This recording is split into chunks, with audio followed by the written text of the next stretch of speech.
চট্টগ্রামের আনোয়ারা উপজেলায় কেরোসিন ঢেলে নিজ বসতঘর সহ 4টি বসতঘরে ইচ্ছাকৃতভাবে আগুন দেওয়ার অভিযোগ উঠেছে এক যুবকের বিরুদ্ধে। শনিবার দুপুর 1টার দিকে বরুণছড়া ইউনিয়নের বরারচর এলাকার 7 নম্বর ওয়ার্ডে এ ঘটনা ঘটে।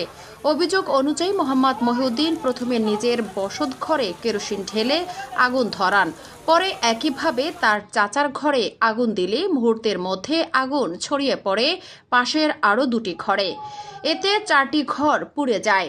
অগ্নিকাণ্ডে আসবাবপত্র, নগদ অর্থ ও মূল্যবান মালামাল পুড়ে প্রায় 20 লাখ টাকার ক্ষয়ক্ষতি হয়েছে বলে জানিয়েছেন ক্ষতিগ্রস্তরা।